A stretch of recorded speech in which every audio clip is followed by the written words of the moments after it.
귀로 들었어요. 예수님 믿으면은 천국 가고 예수님 믿지 않으면 지옥 간다. 꼭 믿어야 된다. 이런 얘기를 하면은 이렇게 반응을 한대요. 지옥 뭐 가면 되지 뭐 이런대요. 이게 세상의 요즘의 반응입니다. 근데 여러분, 지옥에 그냥 가면 됩니까? 이 지옥은 실제 하는 곳입니다. 성경을 자세히 보시면은 명확하게 기술이 되고 있습니다. 저희가 수요일마다 성경을 한 장씩 공부를 해나가고 있는데 이제 신약의 뒷부분으로 갈수록 특별히 이제 요한계시록을 자세히 읽어나가시면은 명확하게 아시게 될 겁니다. 사실 꼭 죽어서가 아니라 여기서도 여러분 지옥을 경험해 볼 수가 있습니다. 라이터만 하나 있으면 해볼 수 있는데요. 혹시 라이터 갖고 계신 분 없으시죠? 할렐루야, 없으시죠? 예, 그래서 라이터가 하나 있다. 그러면서 라이터를 탁 켜요. 탁 켜고서 손에다가 가까이 대는 거예요. 딱 3초만 되시면, 3초만 버티시면은 여러분들은 지옥을 경험하실 수가 있을 겁니다. 뜨거워서 견딜 수가 없죠. 여러분, 지옥은 실제 하는 곳입니다. 상징이 아니고요. 진짜로 끊임없는 불길이 타오르는 그런 곳입니다. 손바닥에 3초만 버티고 있을래도 이게 타들어가는 것 같아서 죽을 것 같은데 3초 정도가 아니죠. 너무 뜨거워서 사람들이 끊임없이 비명을 저지르는 그런 곳인데, 예를 들어서 어떤 사람이 80년을 살다가 이제 죽었다. 그래서 이제 지옥에 갔다 쳐봅시다. 그럼 이 사람이 그래, 내가 뭐까짓 거 80년 살았는데 80년 참아보자. 그래서 3초도 고통스럽지만 그래도 80년 살아봤으니까 80년을 뜨겁게 그 고통을 참아낸다. 그러고 나면 끝납니까? 아니에요. 영원한 곳이라고 나와 있습니다. 80년이 800번, 8000번, 8만 번 지속돼도 끝나지 않는 그런 고통이 지속이 되는 곳이죠. 여러분, 성경에 보시면 지옥은 슬피 울며 이를 가는 곳이다라고 나와 있습니다. 이를 갈면서 버텨도 그 고통이 끝나지를 않는다. 심지어 얼마나 고통스러운지 안 믿었던 자들도 죽고 나면은 지옥에 가면은 다 예수님의 존재를 인정을 하고 그것을 받아들이는 모습을 심지어 보게 됩니다. 누가복음 16장을 보시면 부자와 나사로의 비유에 나오지 않습니까? 그때는 다시금 내가 잘못했구나. 저분을 믿어야 되는구나. 가족들한테 다 믿으라고 얘기를 해야 되는 거구나. 거기선 안다는 거죠. 하지만 주여 주여 하는 자마다 다 하늘나라에 들어가지 못한다 말씀하신 것처럼 거기서 뒤늦게 주여 주여 하고 회개를 해봤자 이미 늦었습니다. 이 땅에서가 마지막 기회입니다. 우리는 반드시 예수 그리스도를 믿어야 합니다. 근데 그런 걸 모르고 무조건 지옥이 없다. 지옥은 그냥 가면 되지 뭐. 이렇게 말을 하는 그런 시대를 우리는 살고 있습니다. 제가요, 초등학교 1학년 말, 2학년 초에 이렇게 교회를 엄마 아빠 따라서 다니기 시작을 했어요. 그때가 당장 다니기 시작했을 때는 믿음이 들어가기 전이었죠. 처음이니까. 근데 그때 이제 어떤 생각을 했었냐면요. 제가 두 가지가 명확히 지금도 기억이 나요. 제가 좀 애늙은이라서요. 교회를 다니면서 무슨 생각을 했었냐면은 처음에는 어떤 생각을 딱 했냐? 이제 주일학교 선생님이 그 얘기를 해주시는 거예요. 천국과 지옥이 영원한 곳이다. 영원한 삶이 있다. 근데 제가 2학년 때 그거를 딱 상상을 하는데 너무 고통스러운 거예요. 왜냐하면은 저는 끝이 없다는 생각을 한 번도 못 해봤거든요. 근데 끝이 없다고? 근데 끝이 없이 이게 막 상상을 하다 너무 힘들어가지고 영원하다라는 거를 받아들이기가 너무 힘들었던 순간이 한번 기억이 나고요. 그 다음에 이제 주일학교 공부를 하는데 맨날 선생님이 하시는 말씀이 그거였어요. 예수님 믿으면은 천국에 가고 믿지 않으면 지옥에 간다. 천국과 지옥이 진짜로 있다.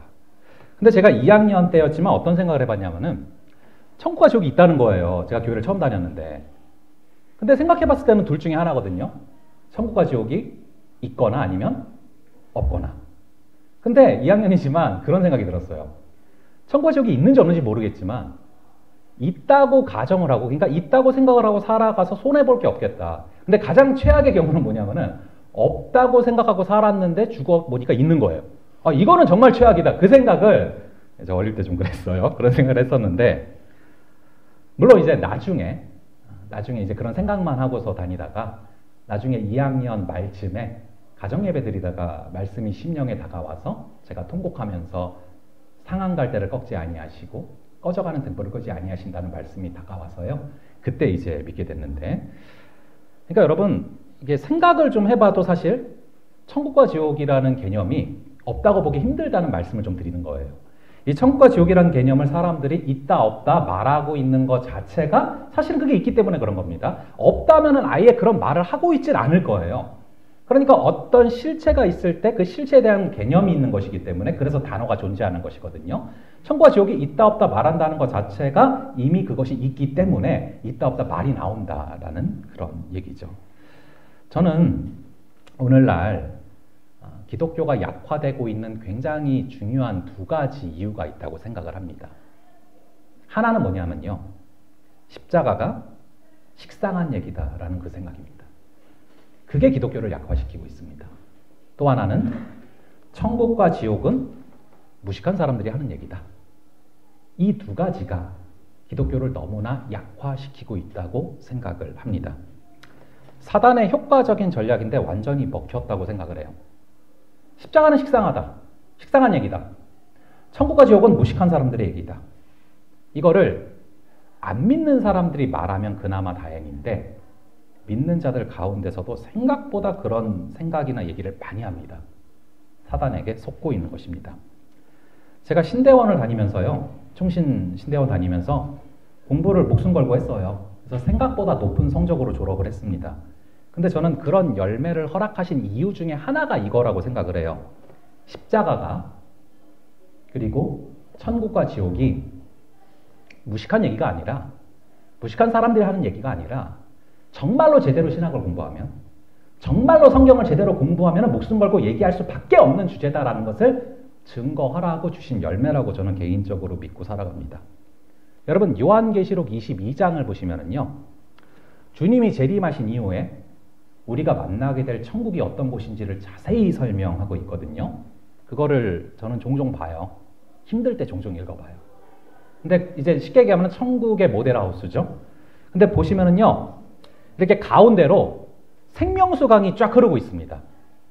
저희가 이제 조만간 뭐 이렇게 덕계역 쪽으로 갈 건데 거기도 보면 가운데 덕계천이 흐르고 있거든요. 근데 이제 비슷하게 이렇게 가운데로 생명수 강이 흐르고 있고 그 다음에 강 좌우로 생명나무가 쭉 있다라고 나와요. 그리고 생명나무는 해마다 12열매를 맺는다. 그러니까 매달 12회 아닙니까? 그러니까 1년이 12달 아닙니까? 매달 같은 나무인데 다른 열매가 맺힌다는 거예요. 여러분 딸기도 맛있고 뭐 사과도 맛있는데 천국에서 열리는 심지어 달마다 다른 열매가 맺히는 그 열매가 얼마나 맛있겠습니까? 저희 모두가 예수님이 재림하실 때 그 나무 아래에서 함께 만나서 그 열매를 맛있게 먹으면서 웃으며 이야기 나눌 수 있는 그런 우리가 되기를 간절히 바랍니다. 그날 찾아봤는데 안 보이는 분이 서로 간에 없을 수 있기를 간절히 바랍니다. 전 그것을 소망하며 목회해 나갈 것입니다. 저희를 천국으로 이끄는 가장 강력한 동력이 바로 십자가입니다. 그리고 십자가는 기독교의 가장 핵심입니다. 그런데 여러분 날마다 십자가를 경험하며 살아가고 계십니까? 십자가가 여러분들의 마음을 뜨겁게 울리고 있습니까? 여러분 지정의라는 것을 많이 들어보셨을 겁니다. 지성, 감정, 의지. 이게 여러분 생각보다 밀접히 연결되어 있어요. 우리가 뭔가를 제대로 알면은 정말 제대로 알면은 그것은 마음을 움직일 수밖에 없습니다. 그리고 마음이 움직여지면 그것은 결국에 실제적인 살아있는 행동으로 나갈 수밖에 없습니다. 그래서 지정의가 연결되어 있는데요. 그렇기 때문에 저는요, 오늘요, 조금은 몸이 건조할지라도 이 십자가를 있는 모습 그대로 전하려고 합니다. 십자가를 우리가 정말로 제대로 아는 것, 뭐 십자가를 어떻게 살아내고 십자가에 대해서 어떻게 느끼고 이전에 그냥 십자가를 좀 있는 모습 그대로 이 십자가가 무엇인지를 사실 그대로 팩트를 한번 좀 나눠보려고 합니다. 여러분들은 십자가를 잘 알고 계신다 생각하실지도 모릅니다. 제가 지금부터 여러분이 얼마나 십자가를 모르고 계시는지를 증명해 보겠습니다. 여러분, 예수님이 십자가를 지고 가셨는데 그 십자가의 무게가 몇 킬로였는지 정확히 아시는 분 계십니까? 예수님께서 십자가에서 못이 박히셨어요. 근데 여러분, 예수님께서 박히신 그 십자가에서 박히신 못의 길이가 몇 센치였는지 정확히 아시는 분 계십니까? 예수님이 십자가에 달리시기 전에 채찍을 맞으셨다라고 나와 있습니다. 예수님이 십자가에 달리시던 그 시대 당시에 맞으셨던 채찍이 길이가 어느 정도 되는지, 몇 가닥인지, 그 가닥가닥마다 뭐가 달려 있었는지 여러분 아시는 분 계십니까? 예수님이 십자가에서 몇 시간 달려 계셨는지 정확히 아시는 분 계십니까? 예수님이 너무 힘드셔서 계속 쓰러지시니까 누가 대신 십자가를 짊어졌어요. 그 사람이 어느 나라 사람인지, 이름이 무엇인지 여러분 알고 계십니까? 한 5가지를 제가 던졌는데 여러분들이 아시는 것도 계시겠지만 모르시는 것도 많으셨을 겁니다. 이게 바로 우리 현실입니다. 우리가 생각보다 십자가에 대해서 너무 모릅니다. 한번 생각을 해보죠. 제가 인도로 걸어가고 있는데 어떤 차가 급발진을 한 거예요. 그래서 저를 막 받으려고 달려옵니다. 죽기 직전입니다.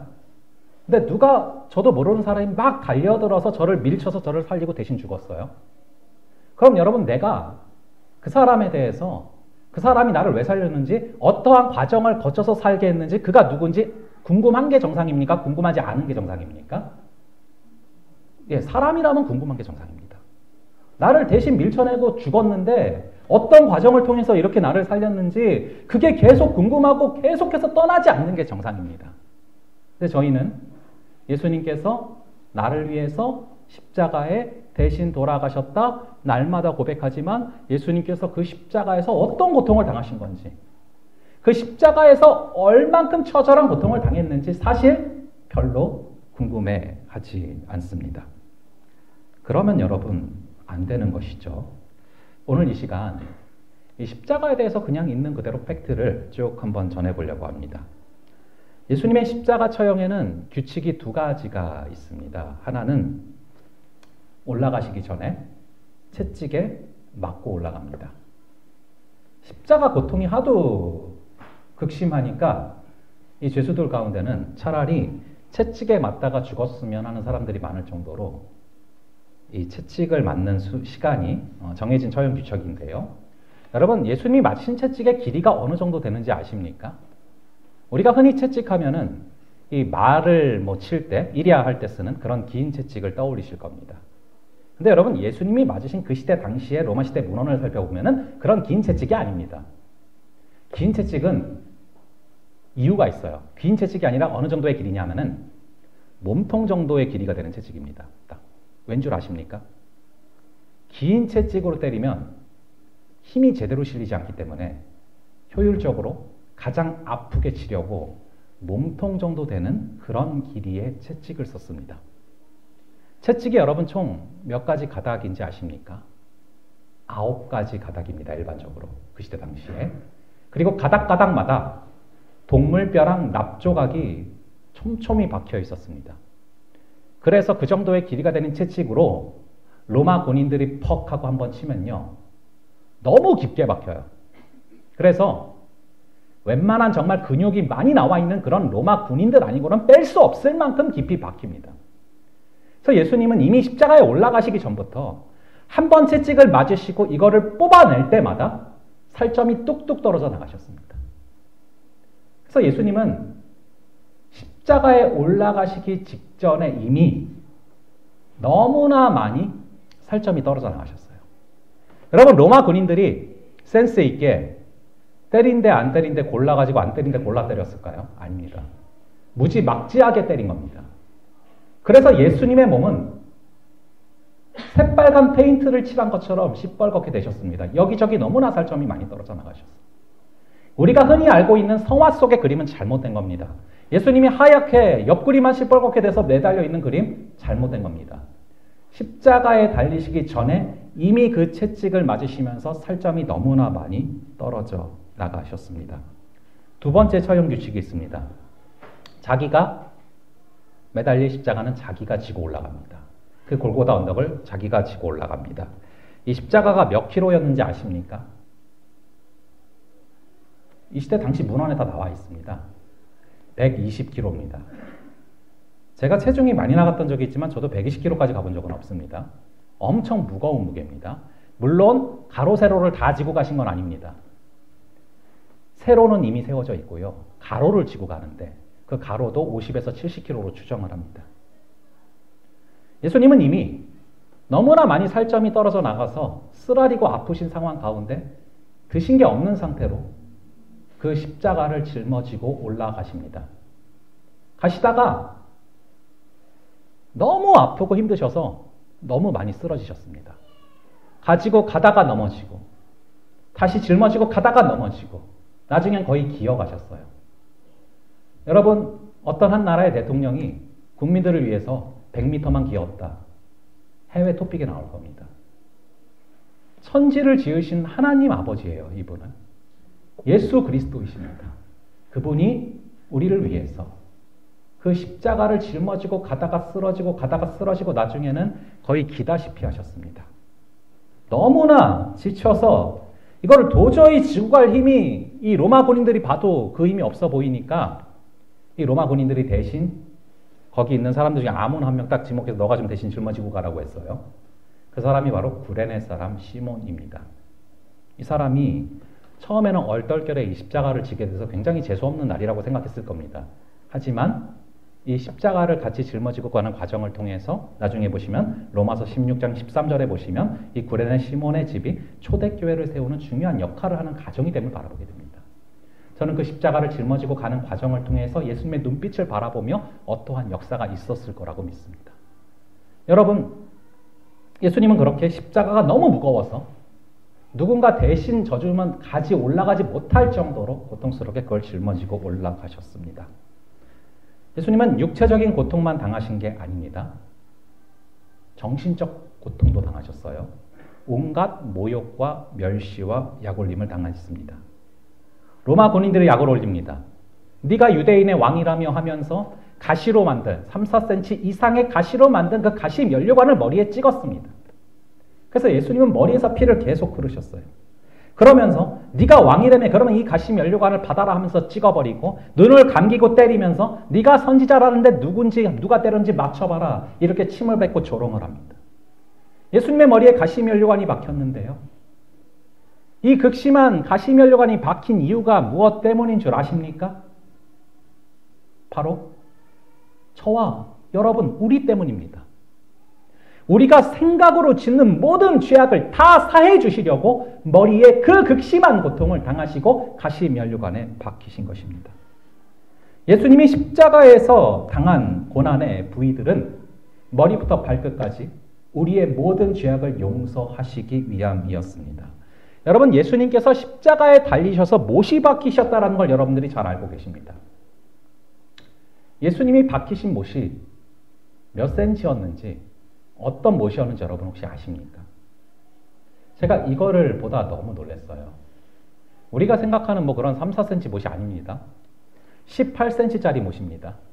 철로를 고정시킬 수 있는 못입니다. 그 못에 예수님이 손이 박히셨어요.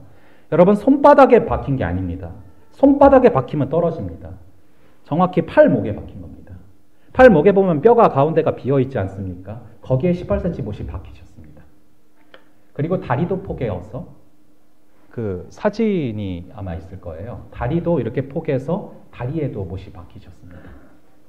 여러분, 예수님께서 왜 손과 발에 그런 고통을 당하셨는지 아십니까?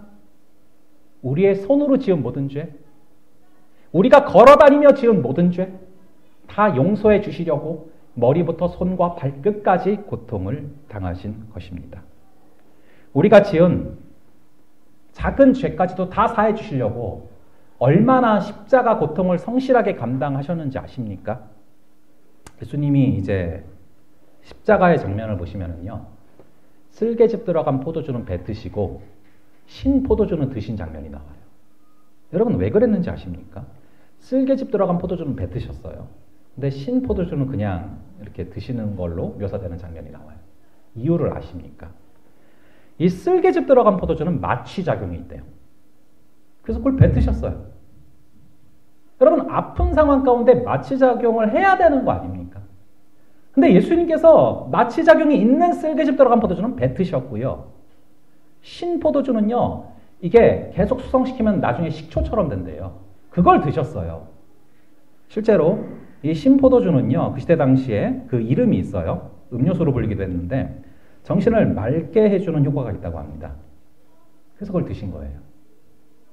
우리의 고통을 예수님이 당하시는 그 고통이 99% 정도만 감당하시는 게 아니라 100%, 200% 감당하시려고 그래야 우리의 모든 죄악들을 온전히 1%도 빠짐없이 사해 주실 수 있기 때문에 얼마나 성실하게 십자가에서 그 고통을 당하셨는지 모릅니다. 그걸로도 부족해서 이 로마 군인 하나가 옆구리를 창으로 푹 하고 찔렀습니다. 그 창이요. 옆구리를 살짝 스치고 지나갈 정도로 그렇게 한 게 아니에요. 푹 찌르고 들어갔습니다. 그래서 모든 내장을 관통했고 심장에까지 상처를 입혔습니다. 이걸 여러분 어떻게 알 수 있는지 아십니까? 예수님이 창에 찔리신 후에 뭘 쏟으셨죠? 물과 피를 동시에 쏟으셨다라고 나와요. 여러분 마틴 로이드 존스라는 목사님이 계십니다. 이제 의사 선생님이셨는데 이제 자신이 이제 영혼을 치유하는 또 그런 사명을 받았다고 이제 의사직을 내려놓고 목회로 가신 분인데 이분이 그걸 말씀하셨어요. 본문에서 제가 그대로 가져왔습니다. 본문에서 피와 물이 동시에 나왔다라는 것은 심장이 파열됐을 때만 나타날 수 있는 증상이다. 여러분 예수님이 십자가에 찔리신 그 창, 그 옆구리를 관통한 그 창으로 심장까지 고통을 당하셨다는 거예요. 여러분 살다 보면요. 이렇게 가슴이 아플 때가 있습니다. 마음이 아플 때가 있습니다. 그런데 마음이 너무 아프다 보면요. 실제적으로 이 육신의 심장이 아플 때가 있어요. 여러분들도 많진 않아도 경험해 보신 적이 있을 겁니다. 저도 그런 적이 있었는데요. 그때 때마침 제가 이거를 묵상하게 됐었어요. 그때 느끼게 됐던 게 내가 왜 그렇게 심장까지 찔리는 고통을 당하며 물과 피를 쏟았는 줄 아니? 너가 살아가면서 겪게 될 그 마음의 고통과 그 심장의 고통을 내가 미리 알고 미리 너를 위해 중보하고 그것을 내가 치유하기 위함이다라는 그 마음을 주셔서 저는 회복됐던 기억이 있습니다. 여러분 의학적으로도 많은 분들이 이 십자가 고통의 연구를 했는데요. 그럼 계속 피를 흘리고 계십니다. 그럼 저혈당 쇼크라는 게 오지 않습니까? 그럼 피가 계속 흐르면요. 혈압이 올라갑니까? 내려갑니까? 혈압이 내려갑니다. 그리고 땀을 너무 흘리셔서 수분이 모자르시는 상황이에요. 여러분 피와 수분이 계속 모자르면 나타나는 현상이 뭔지 아십니까? 머리가 깨질 것 같은 살인적인 고통이 밀려옵니다. 실제 자료가 있어요. 십자가 처형을 당하는 사람들이 평균적으로 1000번을 기절했다 깼다를 반복한다고 합니다. 너무 고통이 극에 달해서. 우리 예수님께서도 너무나 그 고통이 극심해서 극에 달하면은 기절하셨다가 다시 깨어나시고 그 두통과 고통이 극에 달하면은 기절하셨다 다시 깨어나시고를 계속해서 반복하십니다. 그런 극심한 두통과 고통이 있는 가운데서는요. 말을 하면 안 된대요. 말을 하면 그 고통이 정말 너무 심해진대요. 근데 여러분 예수님께서 그 고통 가운데서도 무려 7마디를 하셨어요. 무슨 말씀을 하셨는지 아십니까? 가장 첫 마디가 뭐였는지 아십니까? 아버지, 저들을 불쌍히 여기소서. 저들은 자신들이 하는 행동이 무엇인지를 알지 못하나이다. 첫 마디가 아버지였습니다. 지금 여러분 예수님의 입장에서는 천국에 계시다가 사실 누구에게 거의 버림받은 상황입니까? 아버지 하나님께 버림받은 것 같은 상황 아닙니까? 근데 첫 마디가 아버지입니다. 저희는 너무나 자주, 아니 저는 너무나 자주 하나님이 뭔가 나를 뜻대로 안 해주시면 얼마나 자주 하나님께 삐집니까? 근데 예수님은 이런 상황에서도 첫 마디가 아버지입니다. 그러면서 뭐라고 말씀하십니까? 저들의 죄를 사하여 주옵소서. 저들이 바로 자신을 십자가에 못 박고 있는 자들 아닙니까? 근데 그 자들을 용서하여 주옵소서. 이게 예수 그리스도의 사랑입니다. 저들은 자신들이 하는 행동을 모르기 때문입니다. 그 예수님의 십자가 사랑이 있기 때문에 저와 여러분이 지금 구원받고 이 자리에 앉아 있는 줄을 믿으시기 바랍니다. 예수님의 좌우에 강도들이 같이 매달려 있었어요. 정말 극악무도한 죄를 저지른 강도들입니다. 예수님은 빌라도가 죄를 찾을 수 없다고 했어요. 근데 이제 유대 백성들, 종교 지도자들이 계획을 한 것이고, 옆에는 엄청난 범죄를 저지른 사람들이 있습니다. 한 명은 계속 예수 그리스도를 저주했습니다. 근데 한 명은 그 십자가에 달리신 예수 그리스도를 바라보면서 믿음이 들어갔습니다. 마지막 순간에. 여러분, 십자가를 바라봄이 능력인 줄을 믿으시기 바랍니다. 그래서 그 강도가 십자가를 바라보고 믿음이 들어가서 아버지 저를 구원하여 주옵소서라고 합니다. 그러자 예수님께서 뭐라고 말씀을 하십니까? 네가 오늘 나와 함께 낙원에 있으리라.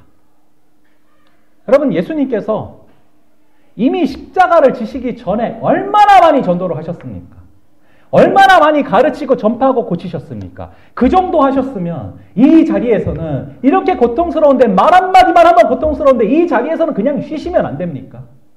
그 자리에서도 끝까지 한 영혼이라도 더 데려가시고 전도하시려는 그 예수님의 마음을 아십니까? 네가 오늘 나와 함께 낙원에 있으리라. 그 말씀을 하시면서 끝까지 영혼을 데려가십니다. 모든 제자가 다 도망갔는데요. 십자가 밑에 사도 요한이 와 있었어요. 그리고 사도 요한 옆에서 계속해서 통곡하고 있는 여인이 있었습니다.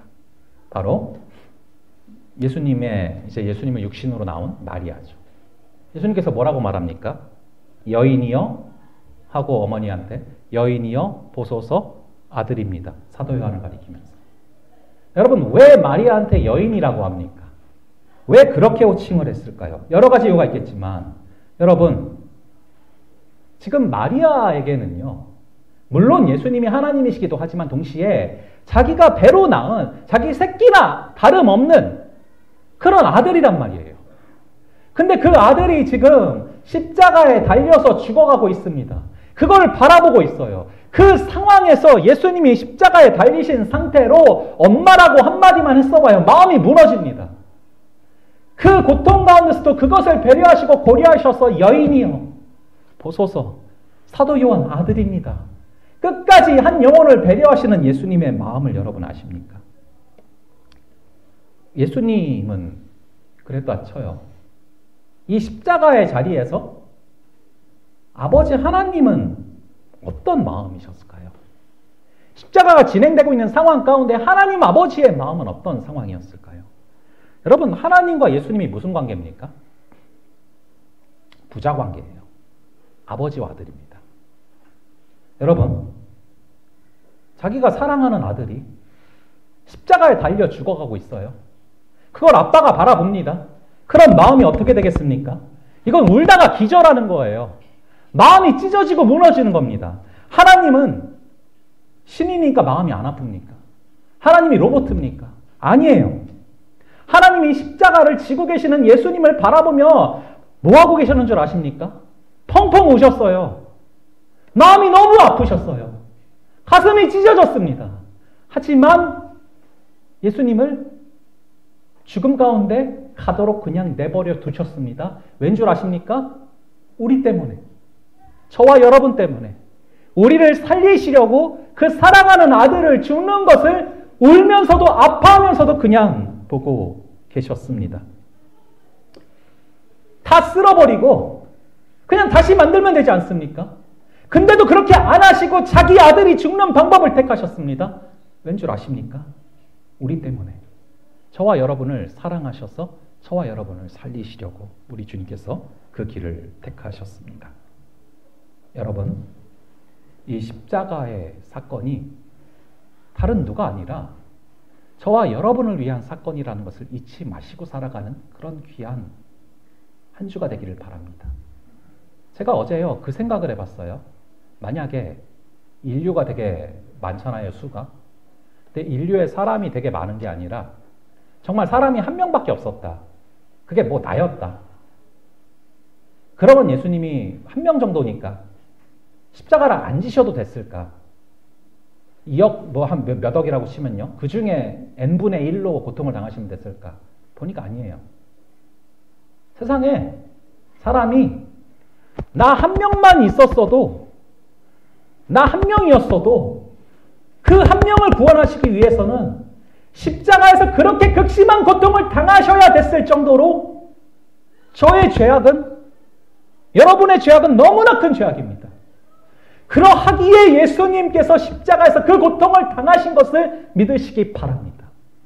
그것을 믿고 나아갈 때 주님께서는 당신의 피로 우리를 씻어주시고 우리를 인도하여 주시고 그렇게 십자가에서 우리를 살리시고 당신께서 부활하신 것처럼 우리를 성령의 생명으로 부활케 하시는 능력이 임하게 될 줄로 믿습니다.